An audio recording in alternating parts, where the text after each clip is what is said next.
Here we go.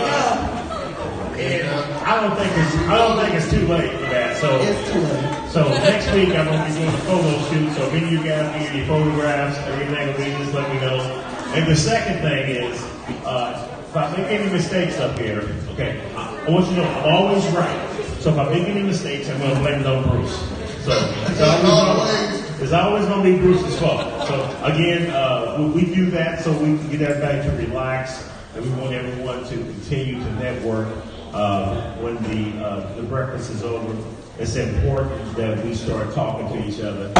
So let's talk about Stacy and Bruce, how people are going to watch us live on the air right now. We got a lot of people. You guys So you can follow us.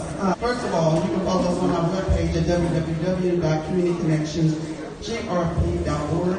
Again, that's www.communityconnectionsgrp.org. Okay. Black Media, James Lindsay, Stacey Super, Bruce Ray's Facebook page. Community Connections, Facebook page. Proud Black United, Facebook page.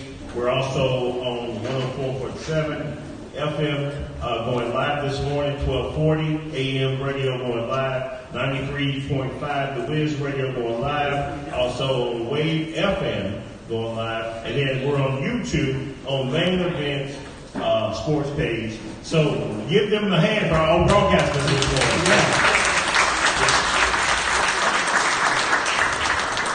So it's important that everybody across the country looks at me and knows that I'm going to be the next supermodel. So I just want you guys to hear it here first this morning. Well, somebody please tell him that time is over. So what we want to do is give the purpose of the breakfast and why we're here. Okay. As you know, we started the diversity breakfast about 6 years ago. We wanted to start serious conversations and dialogue about racism, tension, hate, racism that exists in our city and in this country. As you saw in 2020, we had a lot of things happen, and now we are starting to have some conversations that we must have. So we're glad everyone is here. The purpose of this breakfast, again, is to bring groups to the table so you will know what they're doing in our community, so no one has to reinvent the wheel. So Stacy's going to talk a little bit about. In 3 years, we have partnered with 382 different organizations. We are the only group that could say that. Wow, that's a lot, Bruce. That's a lot. So give Community Connections a hand. We want to keep up the good work service for us. Absolutely. Yeah, we're kind of like the big brother. Like Mishan, we like that octopus with them extra arms all over the community. So we're glad to be able to do that. Yeah. It's always a good thing when you can network with other groups. Now, Stacey, can you tell them, in your own words, just a little bit about some of the work we've done over the last 20 years? Well, we've done quite a bit. Actually, we came from the tandem initiatives, and we sort of branched off, first of all, into sports with kids. So we ran an inner-city youth sports team for over 16 years. We were pioneers in restarting the youth football team and league in the western Louisville that used to be under Metro Parks, and then Metro Parks no longer wanted to do sports, the football program anymore. And so we established the Metro Louisville Youth Organization, where I was vice president for about 10 years of that particular program. We also started Expression of You Coffee House, where we were the first African-American group to have a TV show on CW Networks every Saturday night that ran for over 2.5 years. At the Coffee House, we had an open mic night, which included singing, poetry, reading, instrumental, and we opened up for people just to express their art and that they were able to share their talents with the community. That program ran every Saturday for over 15 years. During that time, we also sold books, African American art, and food service catering services that assisted in paying for the community events. And right now, to this day, the catering service is still running and continues to assist with activities in the community. Also, Dr. Rick Jones will come down every Tuesday night to teach Black History class and Pan-African Studies free of charge to the community. We also, during the time Community Action Group also takes about 30 kids every year to the National Civil Rights Museum in Memphis. And that's really a big deal when you're dealing with inner city youth, because what we found was that a lot of kids had never even left Louisville at all in their life, and they had never stayed in a hotel. So for them to travel first class on a charter bus was a big deal, and learning that they had never been in a hotel, was able to go swim and enjoy the facilities of the hotel was just a big deal. You read thought that they like hit the lottery. So we learned that it was very important to give back to the kids, let them know that there's so much more out there, that you can grow as you grow older, that you can get out there and see. So we continue to do that every year, and we plan on doing it again in 2022. We also do a 911 salute to veterans and first responders every year, which is held at 4th Street Live. We do a prayer fest every year that is held on the waterfront. We have a Halloween safety trick-or-treat bash for the children in the community every year. We also do turkey giveaways at the dialysis center, because we feel like it's very important to give back to them also. When you're on dialysis and you're struggling yourself this week, we want to make sure that we are reaching out to them and let them know that. And I just had a kidney transplant. So, hey, give it up for me for that. I didn't mean to cut you off. Yeah, you did, because you do it all the time. If y'all listen on the radio show, you do it all the time. So anyway, we also have a Feed the People program where we feed the public. And last year we were able to give away 1,209 turkeys. I think that was on the news also. We had a line around the corner. I was very shocked myself to see that many people were really in need, but they're really in need. So it's very important for our sponsors to make sure that we're able to do this every year and give back. Yeah. We also gave away 300 hams to the community. We gave away food boxes, which we give out every Tuesday and Thursday to about 30 families that have fallen through the cracks or that have hit hard times. You all will be surprised how many times our phone rings with families asking, do we have food boxes? Or do we have anything that we can donate for their families to eat? Things are tough right now. People have lost their jobs due to COVID. Ends are it's just tight. And so, anytime that we can get together and get a food box together for people, that's what we will do. Even if we come out of our own pockets, we're going to make sure that if someone calls and they're in need, they're going to get a box. Every Tuesday and Thursday, we give away at least 30 to 40 food boxes to people who are in need. There are a lot of great groups and organizations out here blessing people with food, but sometimes people fall through the cracks. So we're not even a food pantry. We just started back in August, and we said we're gonna just jump in. We're gonna spend our whole budget on food and just give away food. So that's what we've been doing. That's what we're going to continue to do as long as I'm the president of this group. So go ahead. Interrupted again. Let's get out. She knows I'm going to interrupt her all day long. If you guys listen to the radio show, Stacey's the smartest one up here, and then, I'm the best looking one, and Bruce is the strongest. So I won't interrupt him all day long. Back to the program. So every Black History Month in February, we honor 3 community leaders. We all get together and we network and we figure out, who we're going to honor each year. And that's very important too, because we want our community leaders to know that we're watching, we're listening, and we're paying attention. So I think that's very important too. We also do the backpack giveaway in August. In 2019, we gave away over 3,500 backpacks filled with school supplies.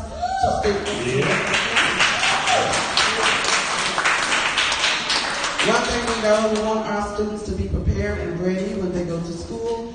And another thing that we learned is when kids don't have, they seem to have behaviors when they're at school. So we didn't want no child to go to school without paper, pencils, folders, the things that they need, calculators, everything that they need to make sure they have a successful start to school. We wanted to make sure that they had that.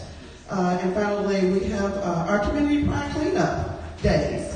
We do that 4 times a year in the Russell, California, and Portland neighborhoods, where we all get together and volunteers. We all get together and go out and clean up the neighborhoods. And we do that to inspire people to take some pride in their neighborhood and let them know this is your neighborhood, and can you all come out and help us? Because you all live here and you want to keep your neighborhood nice. So I think that's very important that we do that. I did say it was it, but it wasn't. Sorry.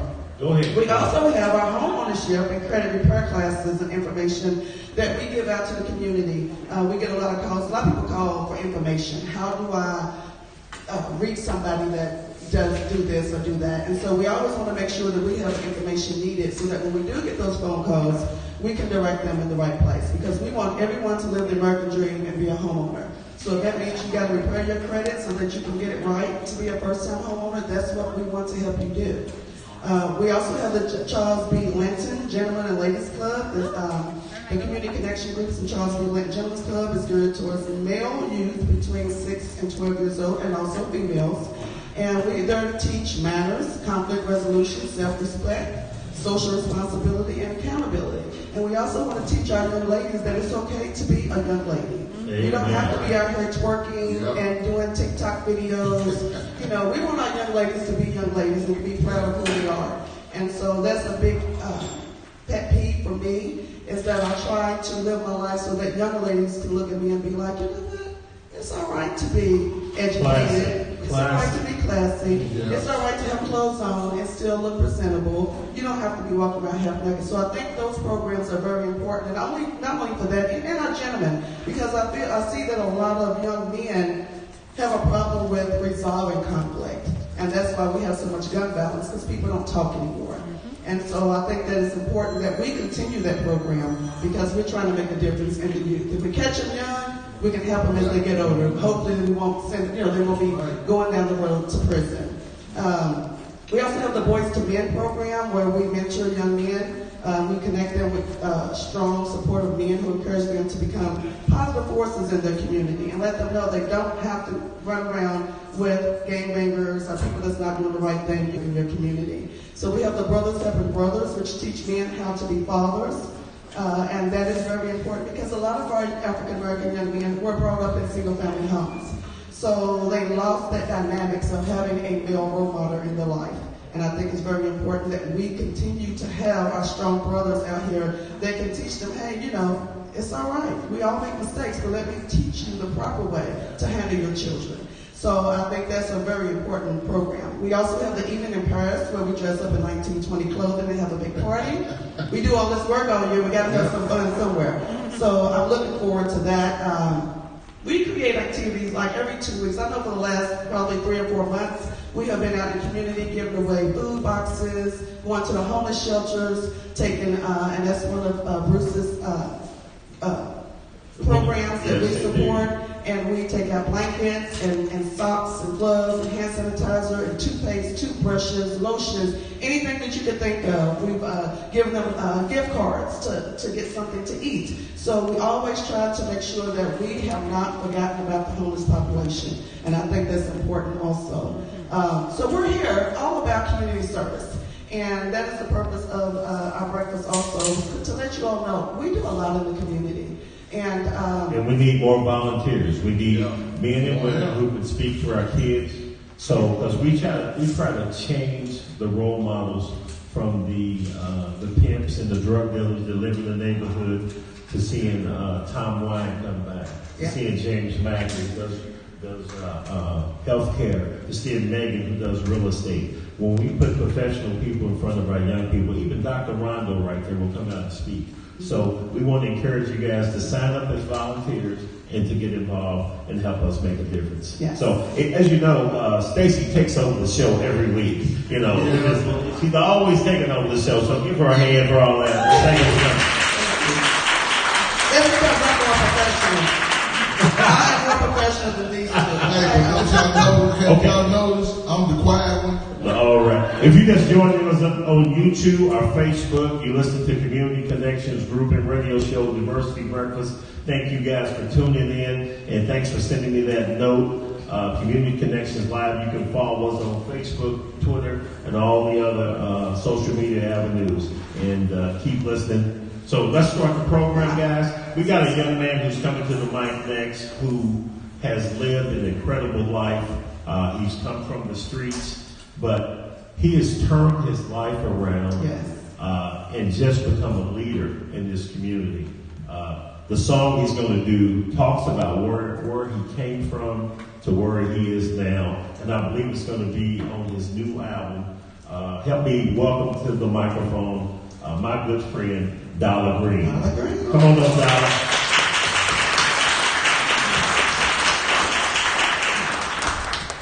Thank you, James.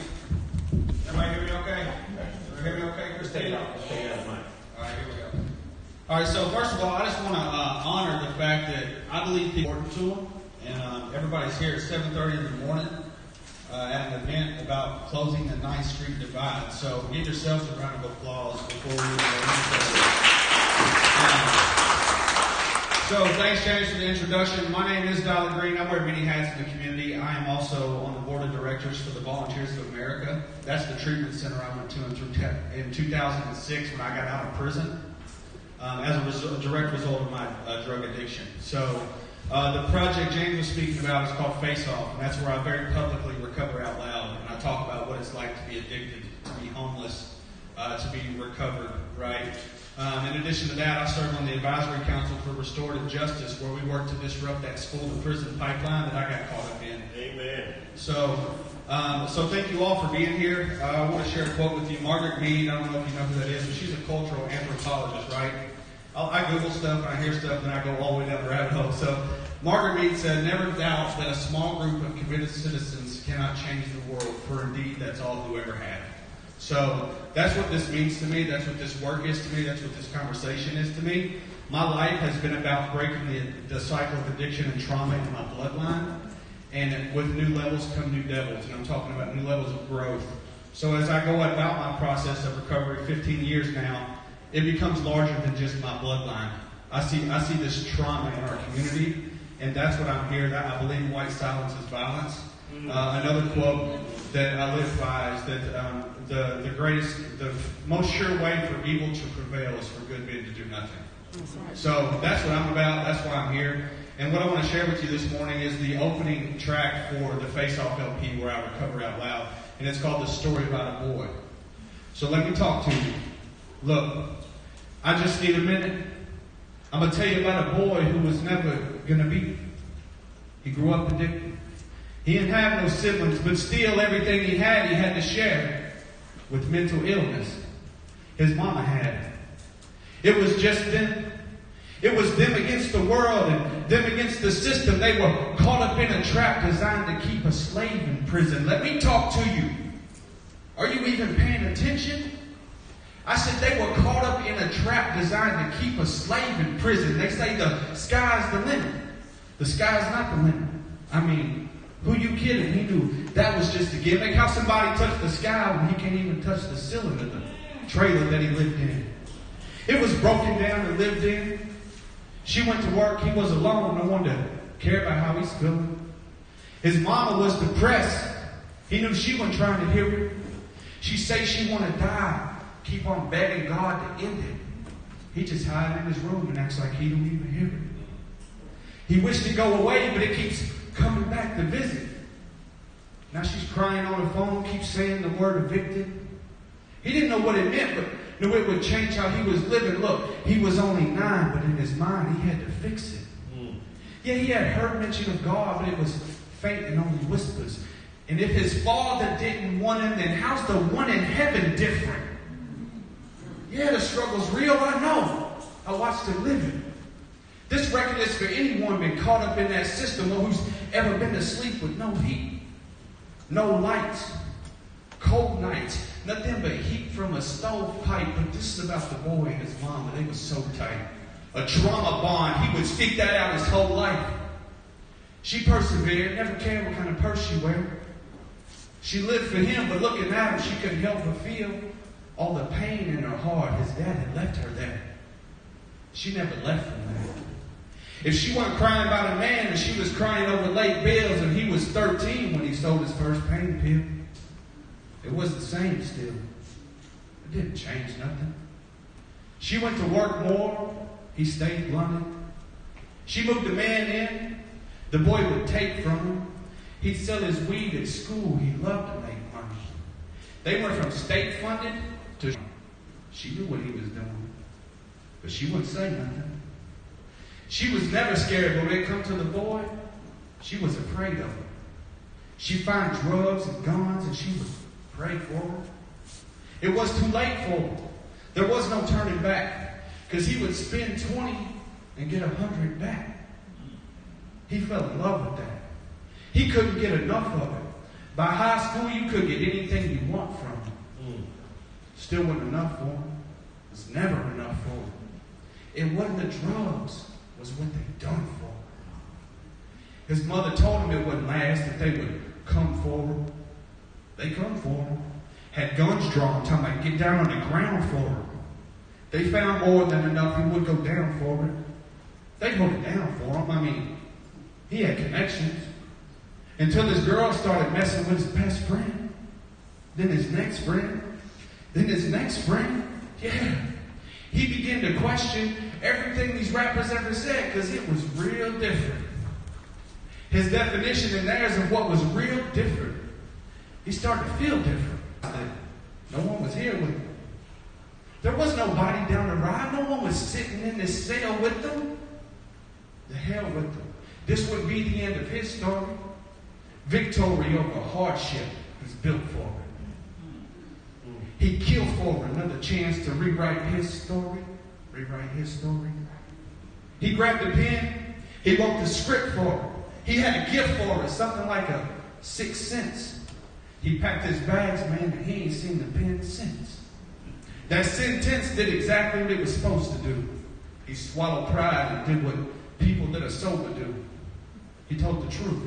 Trusted God and cleaned his mess up. They told him if he kept going, the show would be like he never even messed up. Within a couple years, the boy was blessed up. He'd used his story to help others who had messed up. As a matter of fact, the rumor has it that he's still at it.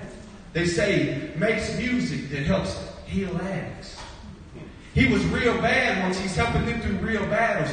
Real battles most know nothing about. So that's the story of the boy. And of course, there's more to it. Maybe next time we'll get more into it. There's a moral to it. Something for you to think on. You should think on it. Thank you all so much. Good job.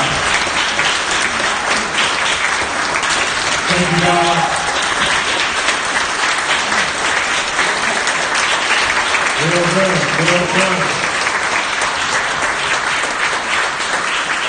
That was Dollar Green, everybody.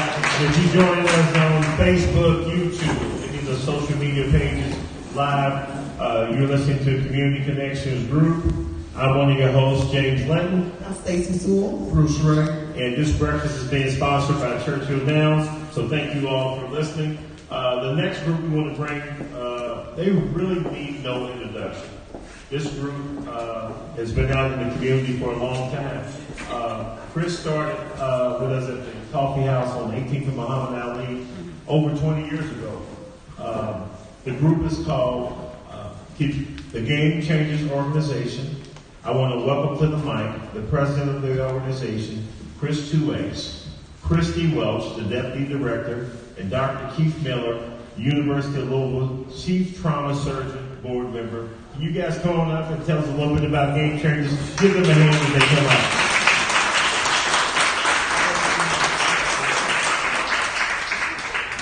Come on, Doc. Don't be shy on me over there. Love you, man. Love you, man.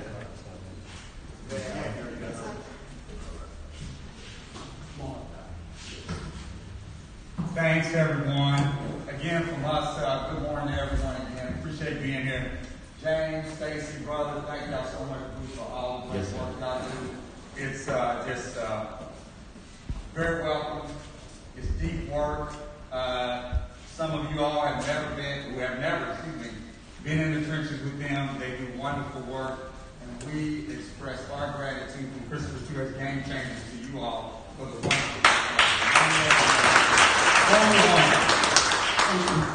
So as it relates to the 9th Street Divide, James wanted us to come up, and team wanted us to come up and share a different perspective besides just, things that we're acquainted with as far as, some of the things that were serious and well spoken on in the summer of 2020. No doubt about that. James, you well remember back in 2004 when you and I and us at Expressions of Youth hosted many occasions on the killing of 19-year-old Michael Newton. We're never going to forget that, and I'm not going to let anybody forget that, whoever talks to me. Well, he was gunned down by one officer, Mackenzie Madden, who, by the way, I met with at his mother's request after the killing, several years at his request. I don't know if there's ever been an LMPD officer that was involved in a police-involved shooting that came back several years after the court process and asked for a meeting with the parents to tell them that he was sorry about the loss of life. And when I got that letter from Officer Madden, and I took it to the parents, our late, great Ann Newby Bogus, who was our peace and justice champion, right, James? That's right. She was. She was. She was a unique individual who lost a son to a police-involved shooting. And I want to remind everybody, he was shot in the back 3 times running away. And it's not right. And regardless of what you think about that case, I coined that situation in this city at that time as our Ferguson before Ferguson of August of 2014. That's how deep it was around here, and it was about to blow up. Breonna Taylor's situation, as it evolved in from March of 2020 into the summer, and now moving forward, definitely grabbed the attention in a different way, in a different energy. But that case back then, as it relates to Michael Newby, had us thinking about where the shortfalls were, where the let me say this, the missed opportunities were at, and equally at the same time, when Officer Madeline reached out to not necessarily address the issues with the case, but to let the mother know that at some level, the right thing to do was to let you know that I feel bad about your son's loss of life, regardless of what way you feel about that. But he reached out through a letter, took it to Ann and them, and at that particular time, Ann said, could you go as a liaison, sit down with him and see what the parameters of this meeting would entail. Unfortunately, before she died, we didn't get to it. Her daughters were adamantly against meeting with Officer Matherly, but Ann's heart was, how could I try to at least bring better healing to a city? By meeting with this officer face-to-face who took my son's life. And you know, James, we had the meetings down in Expressions of You with me. And we almost got there, but it fell short. However, moving forward, 21 now, and all the summer of 2020, what happened after that shooting in January of 2004, and what started in at least the summer of 2004, Metro government then was only a year into being Metro government. Starting in January of 2003 to that time frame. Officer Manley was acquitted. There was another situation that we need to consider talking about, and that's why I asked my good friend from University of Louisville Hospital, trauma surgeon Keith Miller, to join this diversity breakfast this morning. And that was an ongoing gunplay. When I describe gunplay, it's different than a police-involved shooting. What I feel that is not being at least articulated in the most strongest positions, from corporate to others, is the loss of black life in so many numbers. Thousands now have been lost to fatal shootings. Thousands and thousands have been wounded and maimed by gunfire. And you could not have a 9th Street Divide decent conversation, community connections team, unless you start to recognize that black life. You see stuff on the internet, mocking and playing games with that life that's being lost. Kids being hit by stray bullets. Kids ducking under the bed. Kids trying to segue back into JCPS to try to learn. And their lives are totally disrupted night after night. And nobody is putting an emphasis in a serious way from corporate on about that loss of black life. So I would submit to all of you all that I know y'all got good hearts and y'all care about a lot of issues. But you can't talk about the 9th Street Divide and not have a conversation about the loss of black life like this. Regardless if it's more black shooters causing that loss of black life, has nothing to do with the bottom line. The bottom line is children are being affected in drugs. We got my good friend, our Commonwealth attorney, Judge Tom Wine, former circuit court judge, appellate judge. Judge Wine gets that. Now I'm talking about specific our relationship, definitely deals with violent crime a lot. He totally gets it. And I'm not trying to tickle his ears because he's in the room. I'm just being real. This is a serious issue. And I would like for everybody to take account when they leave this beautiful diversity breakfast this morning to understand the reason Community Connections is so valuable to this community. Because they allow people and they see the stage for them to have a voice about issues. And that's why they're great when we connect. I would challenge you all, and I'm telling you with every fiber of my being, the amount of individuals that Dr. Miller and I, before COVID, had to sit at bedsides. I came into the surgeon's life at their request 15 years ago. I've been out here doing advocacy work for 20 now. I've been out of prison for 23 years now. I didn't ask or did I see a state or a federal pardon. One from Matt Bevin, one Donald J. Trump. But redemption and second chances is what I push. But I'm not going to be quiet about the loss of black life in such numbers. And we act like some reason it's just an internet, play darts and throw darts and say, oh, well, the parents should have been better, this should have been better.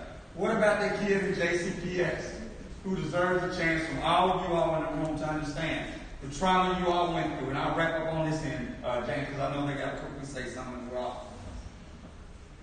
There are many kids who are suffering from trauma from so much gunfire in the neighborhood. You don't have to tell me that. In December 2018, my grandchildren and my daughter almost got hit by AK-47 rounds. They weren't a target from anybody. A walking target was going past their townhouse and started shooting and hit 3 townhouses. And that's why we created the Violence Impact on Children Learning Report that was just recognized in the United States Senate and entered into the congressional record for not being a great academic read, but just a real report coming from the mouth of the debaters talking about how the world is shattered. We got to do better in speaking up on a movement against children being affected by violent crime. And you all can do it. Nobody's asking you to put yourself in harm's way, but to be, like Brother just said, white silence is violence, and it's the same thing about violent crime. And I challenge anybody, if you want to get more involved and have a voice, not necessarily get in the trenches, but have a voice, please contact Community Connections. Get a hold of Game Changers, 2xgamechangers.org, and learn more about how we can try to deal with children who are impacted by this kind of trauma. Next, I'm going to bring my working partner up, my friend, my brother, Dr. Keith Miller, University of Louisville hospital surgeon, who works with a great surgical team, who is well-skilled with his team to do what they do with a little heavenly luck to save so many lives, where our fatal count in this community would be much more higher. And Keith, if you can, I'll let you speak to some of what I spoke to and anything else you'd like to share in behalf of Community Connections. Let's bring up Dr. Keith.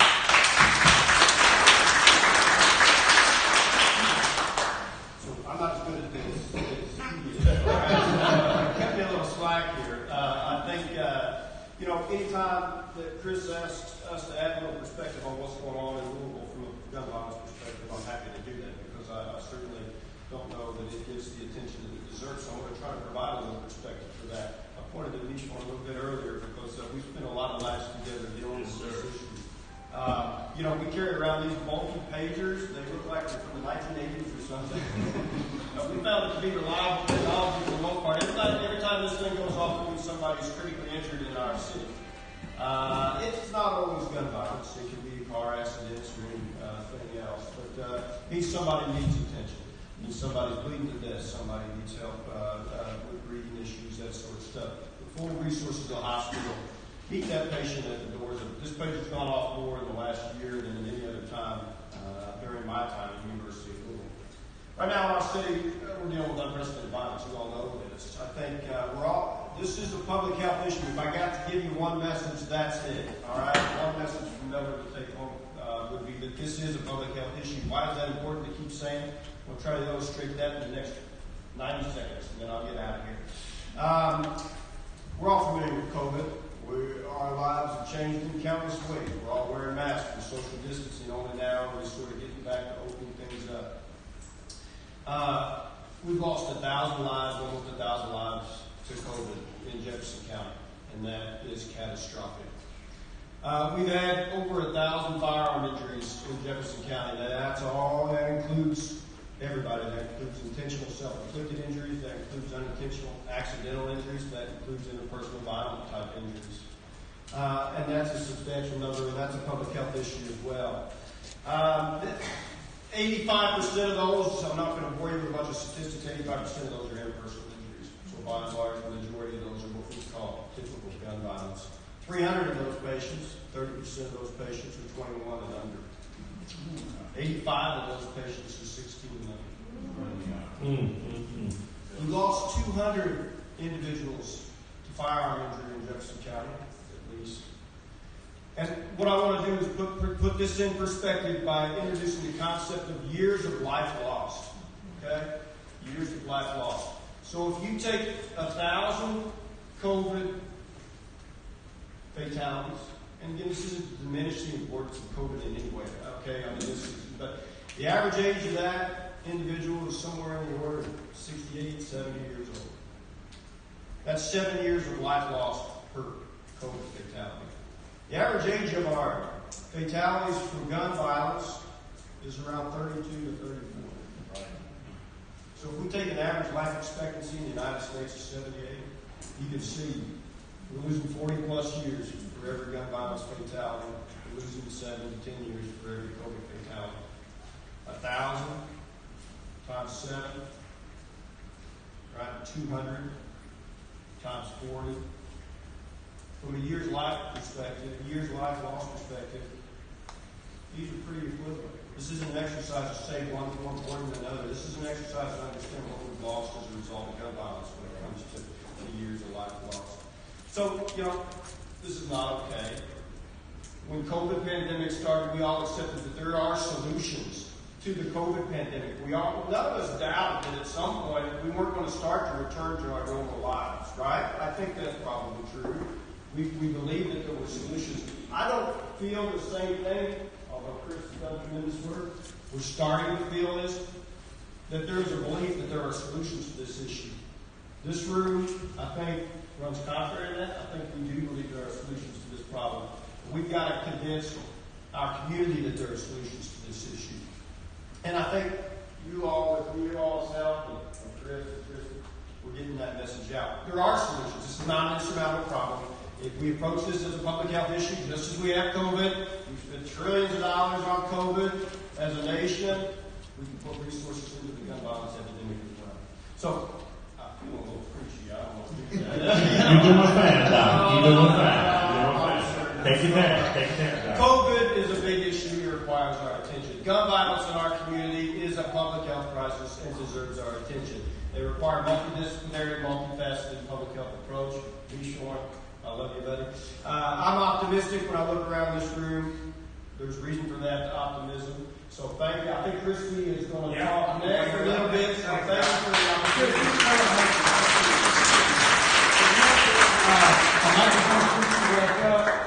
She's our Deputy Director of Game Changers. She's a University Louisville graduate. She's a special talent, and she just bursted on the scene. Her and former U.S. Attorney for the Western District of Kentucky, Russell Coleman, joined our team several weeks ago. And Christy, the goal with her was she's just 23 years old. And we made a decision on the board like, why not a 23-year-old being the deputy director to try to like never before, because we need more women. Amen. And as much women voices that can articulate pain, success, and hope, we need it. And we're committed to that at Christy Materials Game Changers. And one quick factoid, Christy. So when we look back from February of 2020 into now, March the 24th. Am I correct, James? 24th. Yeah. 25th. March 25th, 2021. We've lost 218 Louisville citizens to fatal gunplay. Think about that. I'm not asking you all to to feel a lot of sympathy behind that, but at the end of the day, if we're talking about COVID numbers, we're talking about other public health crises numbers like Dr. Miller was talking about, 218 of our citizens, and out of that 218, we lost 100 plus individuals in those numbers 30 years and younger to gunplay. Something's wrong. We got to get better at it. Chrissy's going to talk real quick about the kids and how they're being impacted. And one thing we're working on is about racial healing for the kiddos. If you would, Chrissy.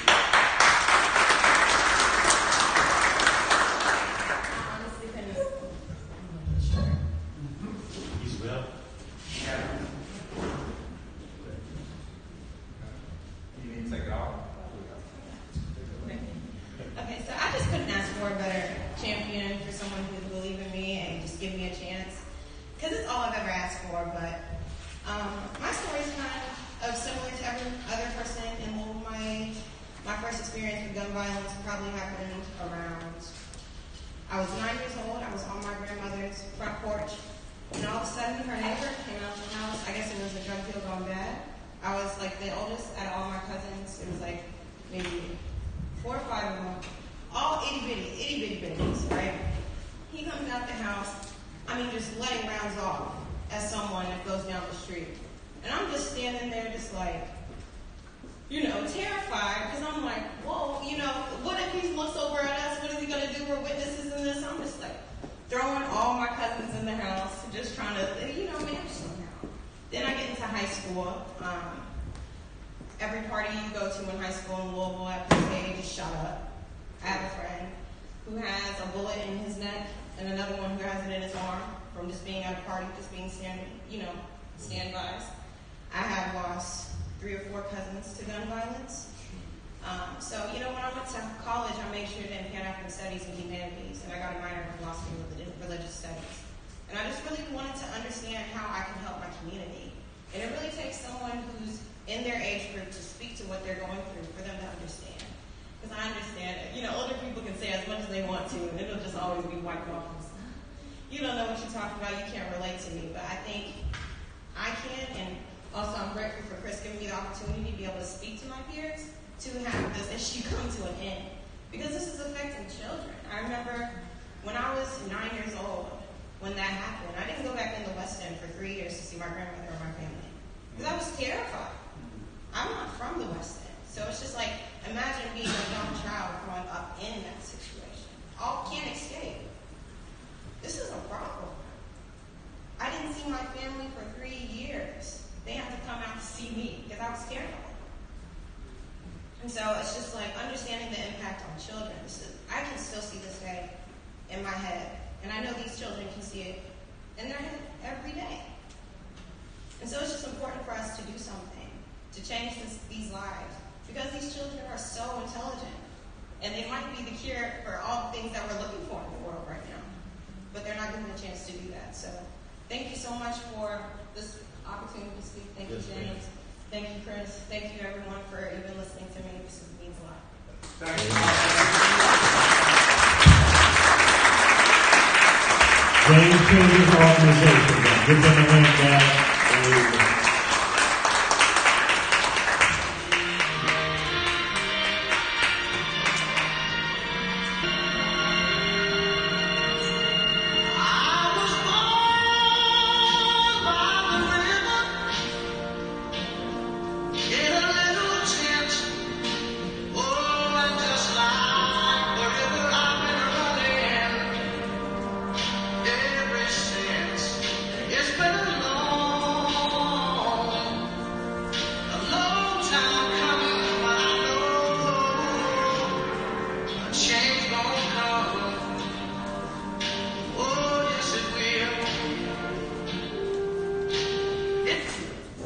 It's important for us to be the change that we want to affect.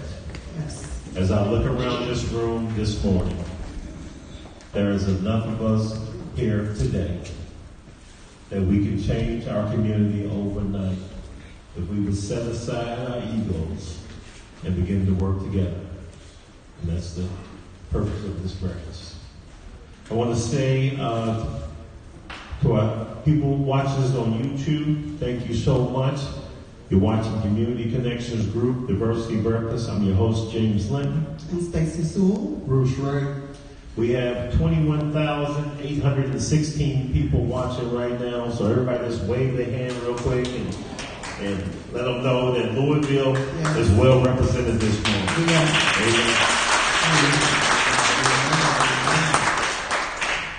Now, I like to share stories, Frank, and this is really for Kathy and Mike and Tanya.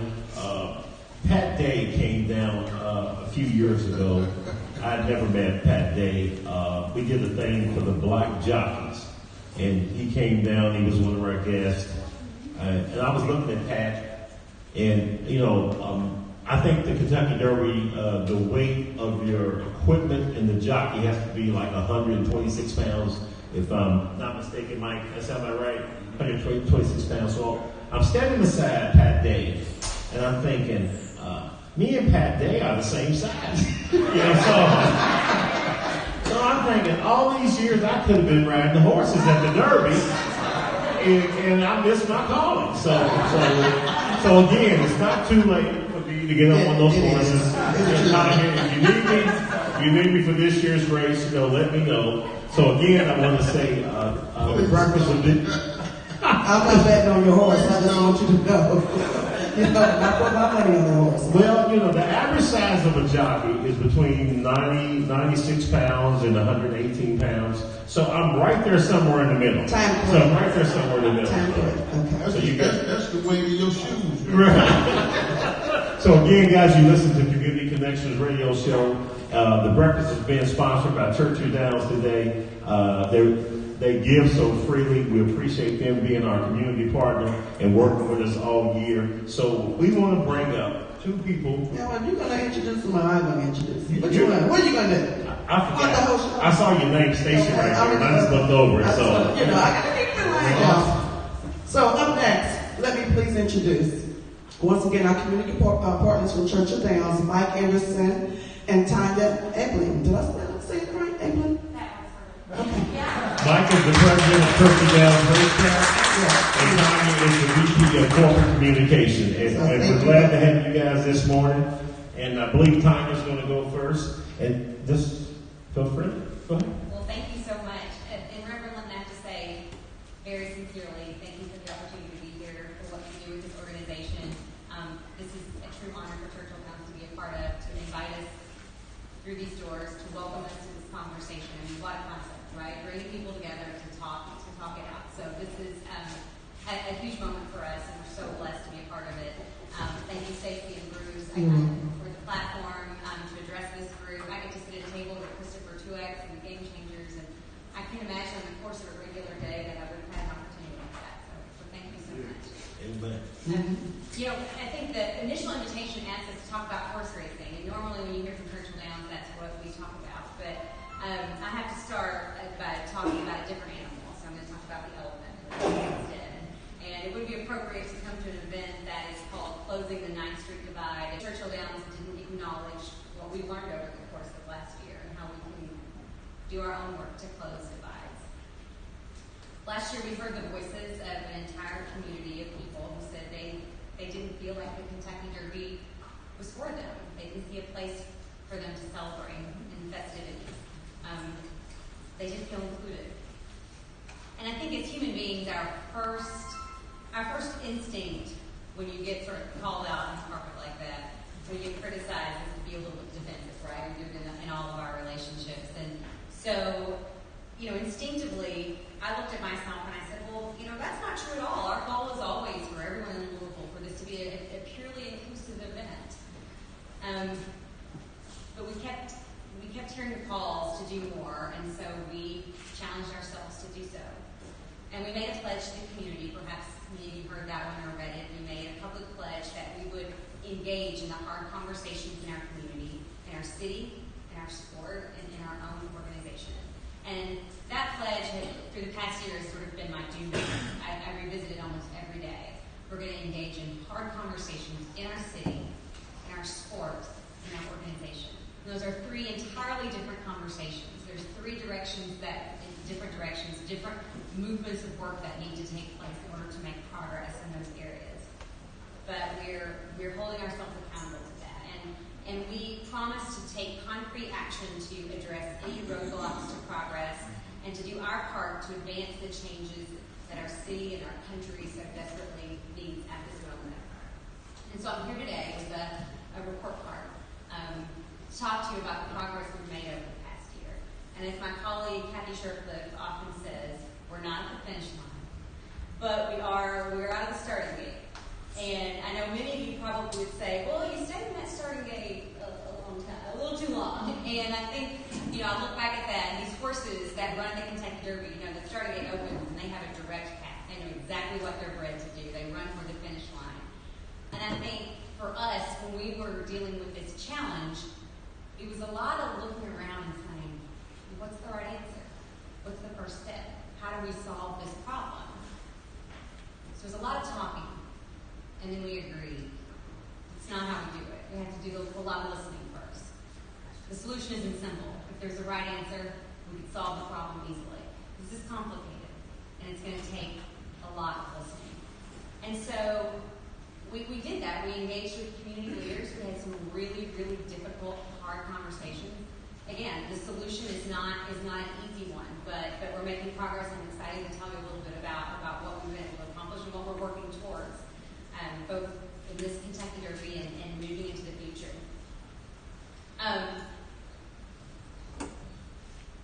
First, the city. So those three pledges we made, hard conversations in our city.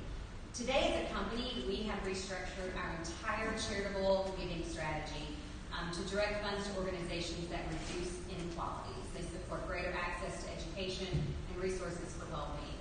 And that sounds broad, but the important thing to me is reduce inequalities. And that can be done in a number of ways. So that's very exciting for us. Complete shift in the way that we direct our funding to our community. In our company, every team member completed implicit bias training in 2020, and this is an ongoing effort. Just recently, our company created a new position that we're currently actively interviewing to fill now. It's a Vice President of Culture, Equity, and Diversity.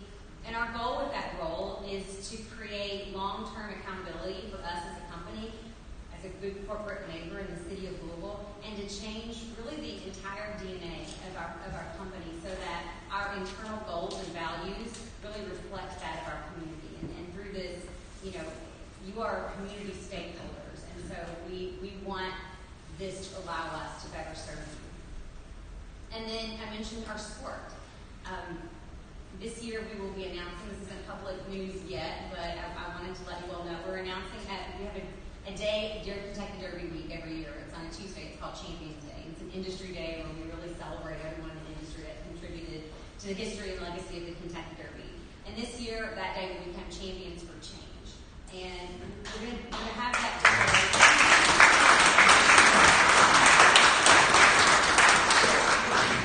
will celebrate the work of our community partners, but also it will demonstrate an industry-wide commitment. So this is bigger than Churchilltown. This is horse racing industry-wide across our country, an industry-wide commitment to fostering diversity across the sport.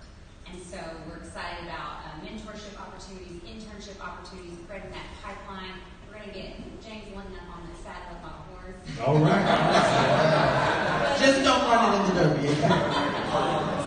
Creating a culture in the sport of horse racing where people see themselves represented, and I know that they can have a future in this industry.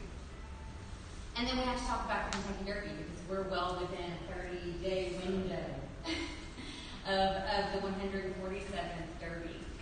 And again, we're really close to being able to make an important and substantive announcement along with a local corporate partner and a local nonprofit partner about a key initiative that has been developed to incorporate more equitable programming into the Derby season.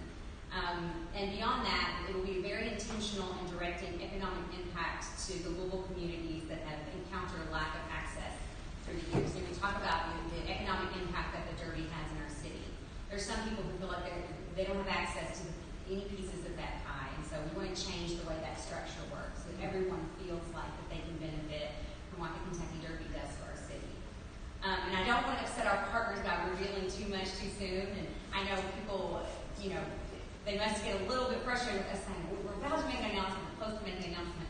But the truth is, this is too important to get wrong. And as you can imagine, every time we feel like we're close, a new layer is revealed that we want to incorporate in order for this to be truly meaningful and have a long-term impact in our city. And so we're committed to that. We will not get it right the first time, but this is a long-term initiative, so we will learn. We'll continue to listen and learn and build upon this. And so you'll be hearing more about that in about the next 2 weeks is our target to announce that. So that's probably the most important work I've been able to do in my role at Churchill Downs, and I'm thrilled about it. And our goal really has always been for everyone to be included and inspired by the Derby. And without the community, without all of you, the Kentucky Derby would be as special as it is. I mean, we've often said the Derby is an hour. We get to host it at Churchill Downs, but it's really the community's event. And without you, it's just a horse race. And I love a horse race. But they happen all over this country every single day. And they're not the Kentucky Derby. What makes the Derby special is you, our community, contributing to it. And so I just wanted to share a little personal anecdote, and then you'll get to hear more fun and exciting stuff about the Derby itself from our new president, Mike Anderson. But I grew up in eastern Kentucky, and I always watched the Derby with my dad. It was like something special that we shared. We didn't have a party or anything. I just put on a baseball cap, so I felt like I was wearing a hat. And I never dreamed that I would have the opportunity to ever attend the Derby, much less be a part of the organization that helps produce it. And every year I'd watch the coverage, and I would feel so proud. So where I come from, when I graduated high school, my high school graduating class had a teen pregnancy. We had the highest teen pregnancy rate of any other high school in the country. Now my hometown is the meth manufacturing capital of Kentucky.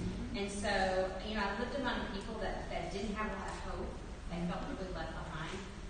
And, I grew up in that environment, and I would watch the Kentucky Derby, and I would just fixate on the idea of achieving your dreams against impossible odds. And that's what it always represented to me. And that's what I really hope it can represent to everyone, that everyone can see that the Derby brings that to the state of Kentucky. And ultimately, what we're trying to accomplish through events like this today is to realize that by talking, we really have so much more in common than we have differences. And then as fellow Kentuckians, we should use the opportunity like the Kentucky Derby. We're on the global stage to lift each other up. And that's really what it should represent. And so if you'll indulge me with one final story, I started talking about an elephant. Take your time. I'll finally talk about a horse and not the elephant in the room. And another memory I shared with my dad was it was the end of 1999. So we're getting ready to change the millennium, and there were all these countdowns, like the songs of the millennium. There was one on ESPN called the 100 Greatest Athletes of the Century. I was watching it, we got to the top 10. All of the usual suspects had already been revealed. They already talked about Michael Jordan. They already talked about the greatest of all time, Muhammad Ali. And I remember thinking, who's that? Who could possibly be a higher number than them? And so number one was not a person, it was an animal. It was Secretariat. And I didn't know at the time that upon Secretariat's passing, and you all know two undisputed greatest thoroughbred horse race of all time, right? I love the picture of him winning the Belmont because you don't even see the other horses. It looks like he's running a solo race. They'll never be found. And I didn't know until I watched this countdown that upon Secretariat's death, the autopsy revealed that his heart was actually 2.5 times the size of a regular standard thoroughbred racehorse. And so what I felt in that moment is that to be the greatest, to be a champion, to really win at life, it's about running with your heart. And so at Churchill Downs, that's what we will continue to do. We want you to join us in this effort, and I know that we all work with our hearts together and have these really honest and transparent conversations together, that we can all be champions, that we can really sing, that we can bring our city back together, and that truly the Derby will stand to unite us and be an event that does finally bring us back together like breakfast like this. And thank you so much for letting me be a part of this.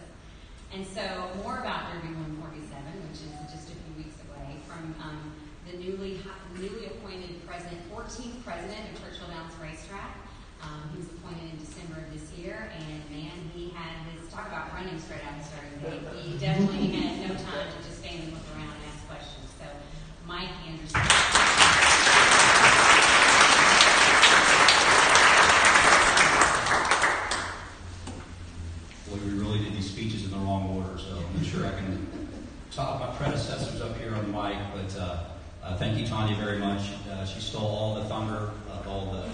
community initiatives we've got going on, some really great stuff. So first, I want to thank the pastor today for the use of this facility, the great food, the Table Cafe. Thank you for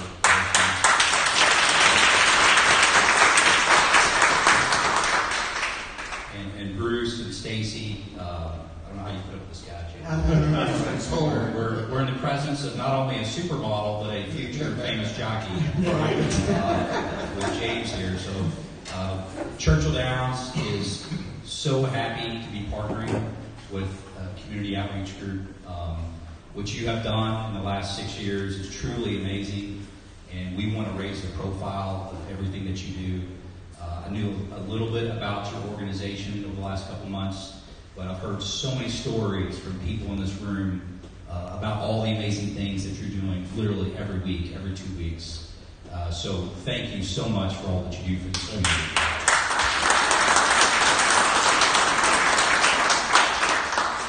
All right, now for the fun stuff. Kentucky Derby 147 is 37 days away.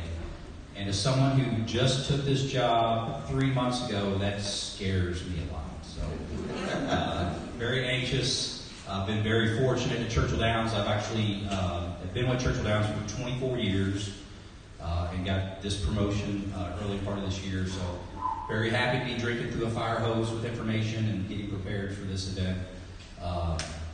It's going to be another challenging year. COVID still has us a little foot on us a little bit right now. Our attendance is going to be a fraction of what our normal expectations of 170,000 people on a 2019 Derby.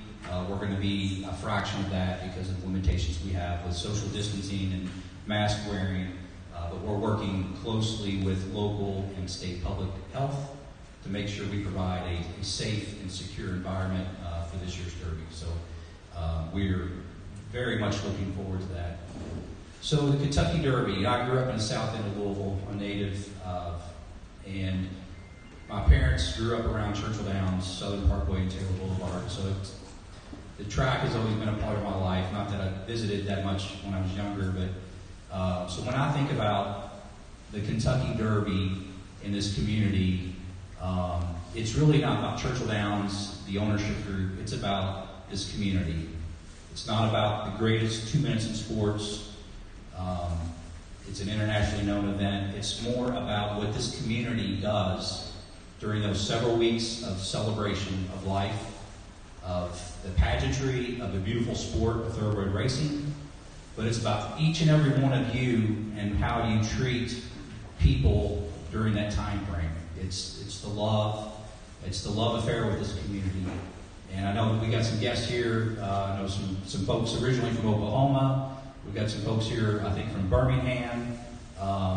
So the presence of what we do over those several weeks of celebration from the Kentucky Derby Festival all the way up until that first Saturday in May is really about you and your communities. And that goes to all corners of this greater metropolitan area.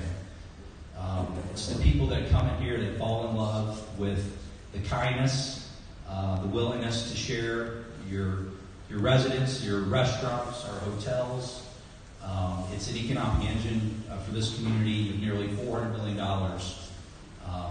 But that's nothing compared to what the community gets involved in making this a special place. So the Kentucky Derby is truly owned by the community. It's not just Churchill Downs and running another Kentucky Derby. So I appreciate all of you and your communities and your support and the graciousness that you provide to all the people that are involved in that. So we've all talked today, and this group here uses a platform. This is my first diversity breakfast, but I hope first of many more to come, and I'm looking forward to hosting one at the track this summer or this fall. I think that would be spectacular to do that. We talked about the barriers of 9th Street and that divide. I was very involved with Big Brothers Big Sisters, and I talked with Neil about that earlier. My little brother was from the West End, and I just had started Churchill back in '96 and took him to the track and did simple little things like that he had never been to the track. So we have to break down those barriers. And when people ask me, hey Mike, what's your vision for leadership at Churchill Downs Racetrack? And I'm not sure I've really defined that, but really my vision is more of a listening right now of what this community needs.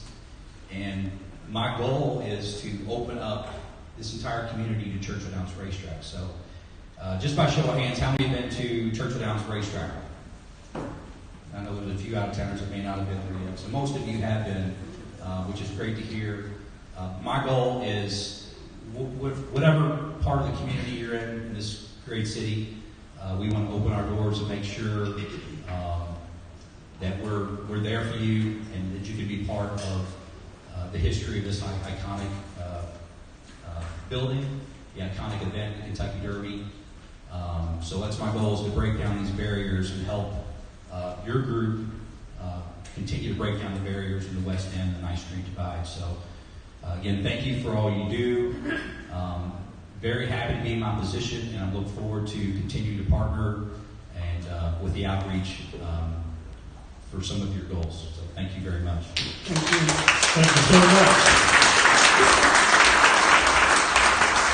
Thank you, Tanya and Mike. If you just joined the show, guys, you're listening to Community Connections radio show live all over social media. I'm told we're up to about 36,000 people who are live streaming, so welcome, guys. I'm one of your hosts, James Linton. I'm Stacy Sewell. I'm Bruce Ray. And continue to listen. So, I'd like to introduce our 2021 Supermodel of the Year, Big Sexy James Linton.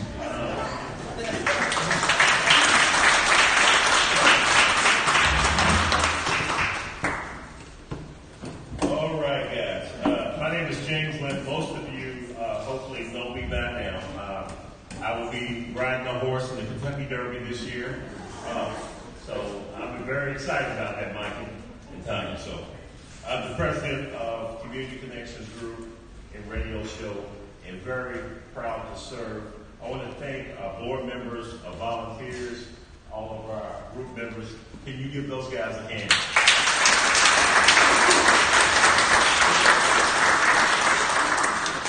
So many times you see my face, but you don't understand the work that goes on behind the scenes, and these people get it done.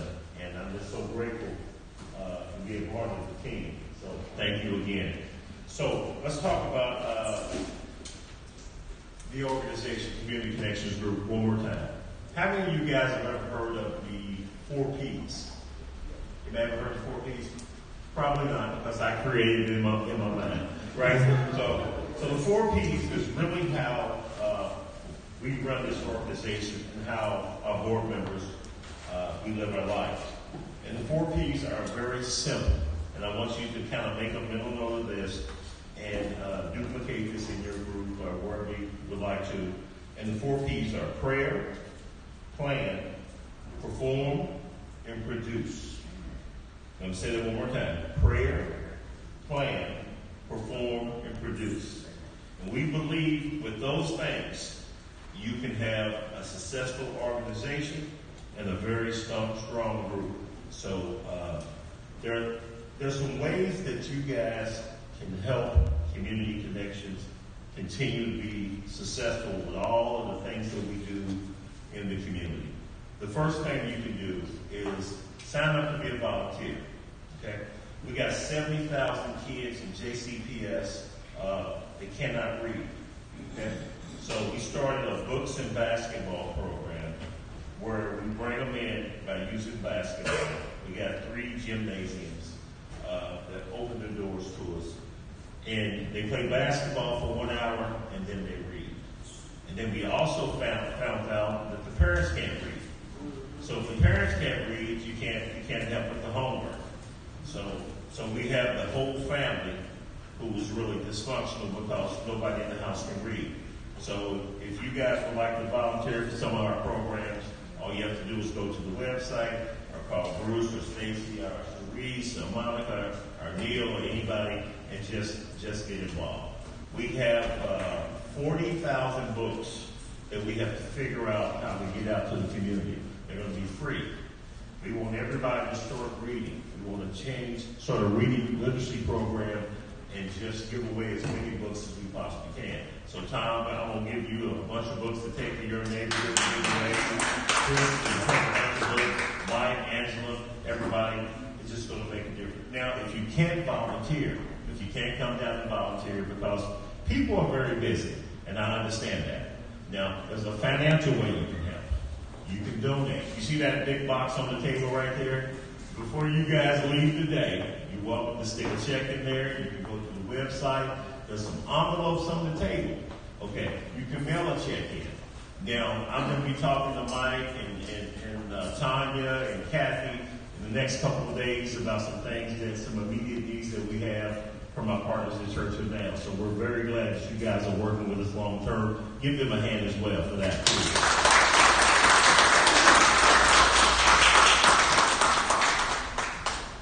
What we tell people over the last 25 years, get involved somewhere. We don't care where you go. You don't have to be with Community Connections Group. We would love to have you, but get involved somewhere. There are great organizations and groups out here doing work that people don't even know about who need help. So let's go anywhere. I challenge you this morning. If you're not already working with somebody, get involved with somebody. Make a difference. Our motto is service to others. The board got mad at me because I changed the t-shirts. We had a full front, a full back. We put this emblem right in the middle, close to our heart, because I want people to understand, like Tanya talked about, this is from the heart when we're serving people. If you come down and you have attitude that's not about service, I will ask you to leave. This is always about smiling and helping people who are in need of some help. And that's what we're committed to. And that's what our board members challenge other groups to do. So I'm so grateful everybody's here today. If you can use a credit card machine today to donate. You can give Stacy. Don't give the money to Bruce. Bruce goes out to the gaming on Pop Level all the time. So don't give the money to Bruce. Don't give the money to Bruce. So we'll know there'll be some slot machines out there on Pop Level. Please don't give the money to Bruce. Give the money at the door. But just make a difference. And that's my challenge to you today, to just simply get involved somewhere. And again, thank you so much for coming. I turn it back over to you, Stacy. Yes,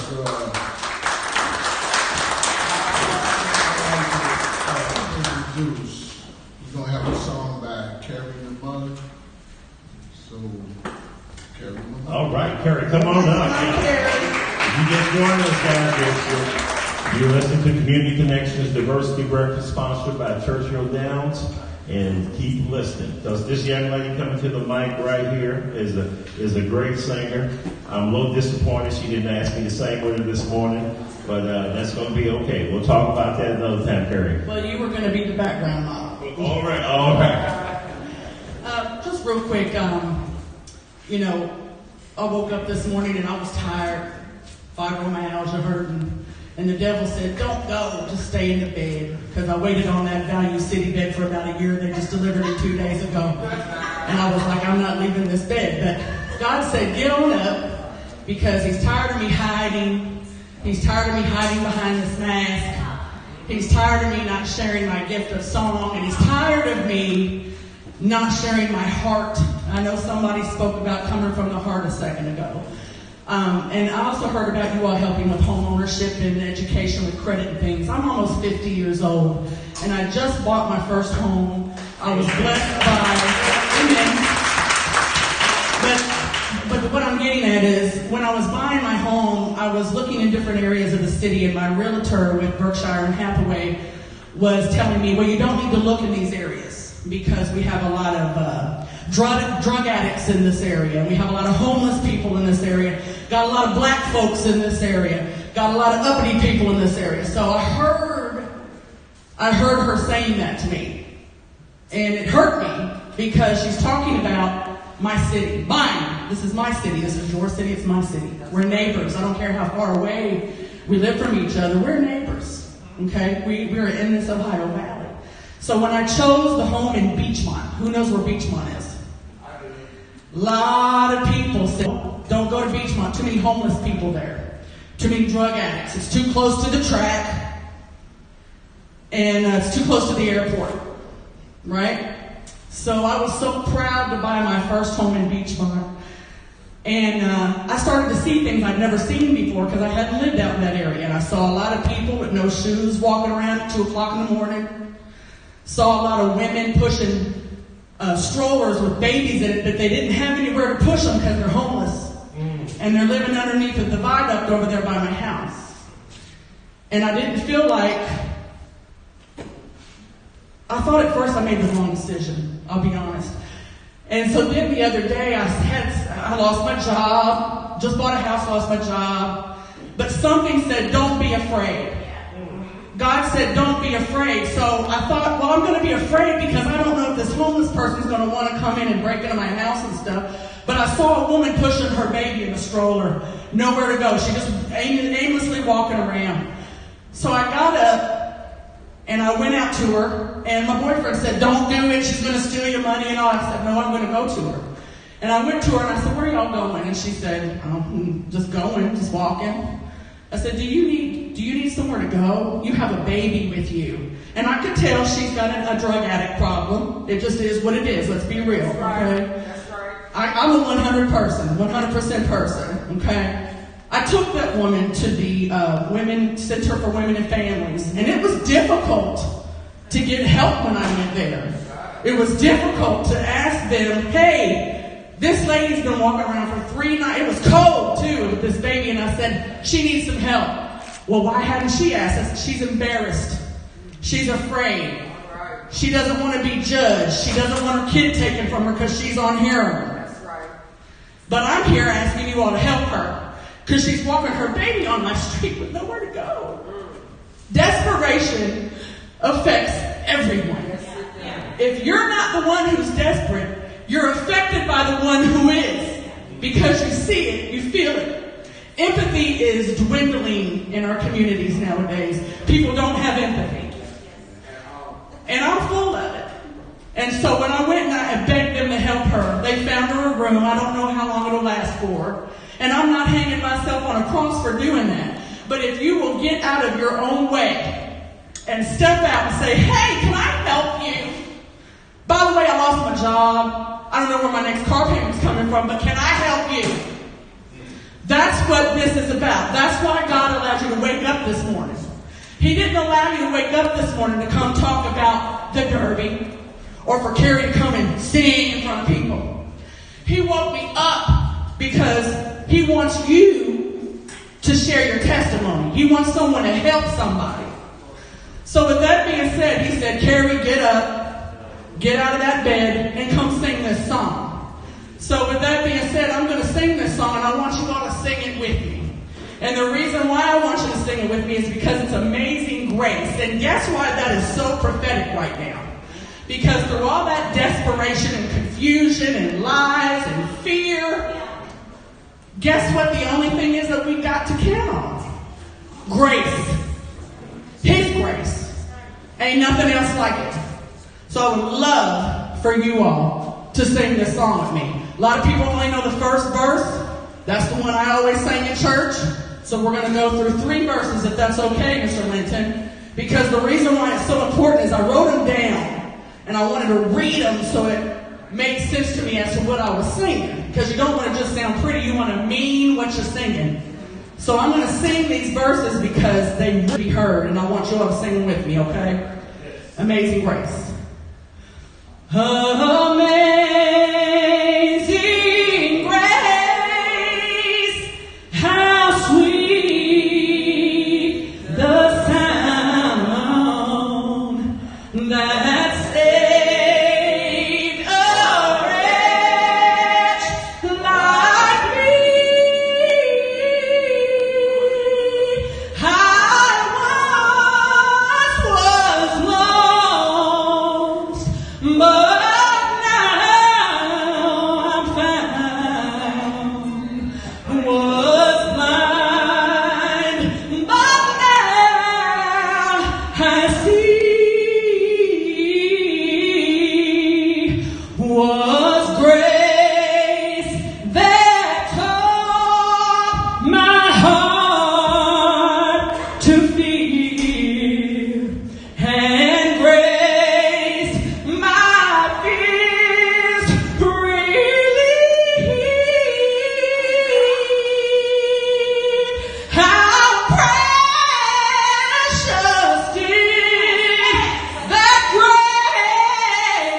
disappear. The hour I first believed through many dangers, toils, and snares, we have already come. 'Twas grace that brought us safe this far, and grace will lead all of us home. First verse again, let's do it together. Amazing grace, how sweet the sound that saved a wretch like me. I once lost, but now I'm found. We were blind, and I'm praying that someday soon we all shall see. You all try to help somebody. Okay? Thank you all so much for the work that you do.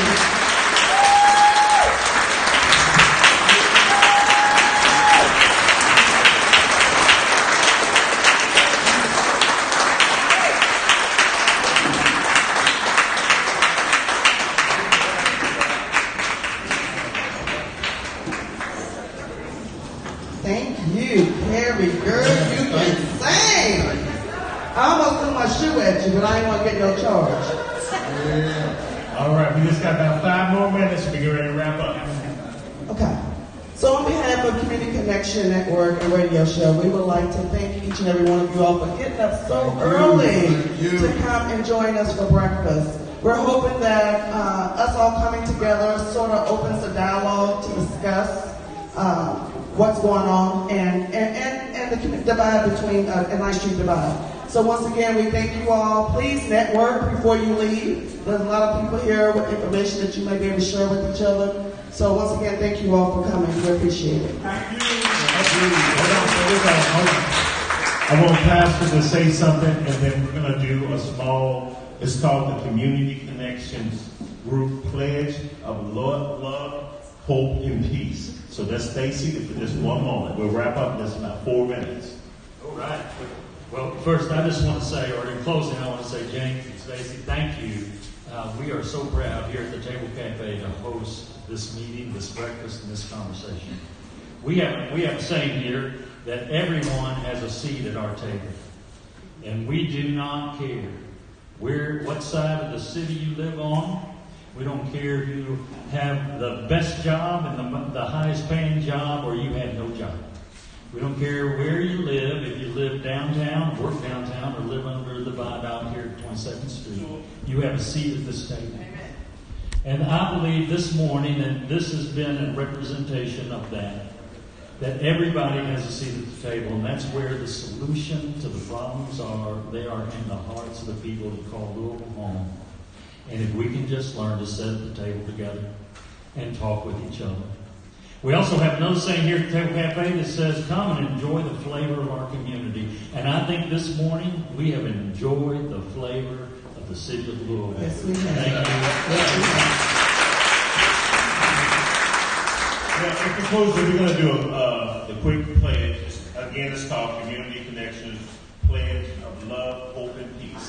And it's very simple. You just repeat after me, okay? And when you complete this pledge, I want you to take this back into your neighborhoods and your communities and begin to affect the change that we need to affect. All right? It starts like this. Let's say, I pledge from this day forward, I will strive to love my brother and my sister as I love myself. I pledge from this day forward, I will strive to improve myself spiritually, morally, mentally, socially, politically, economically, for the benefit of myself, my family, my city, and my people. I pledge this day forward. I will strive to build business, build homes, build hospitals, build factories, and enter into international trade for the good of myself, my family, my city, and my people. I pledge from this day forward. I will be a better mother, a better father, better son, better daughter.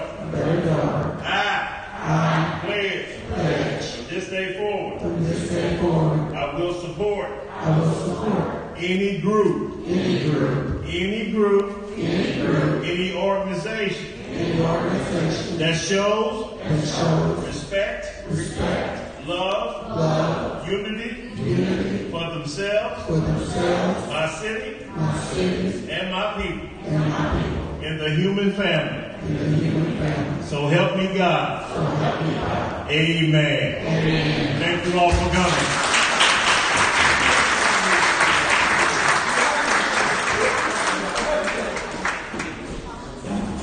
Continue to network.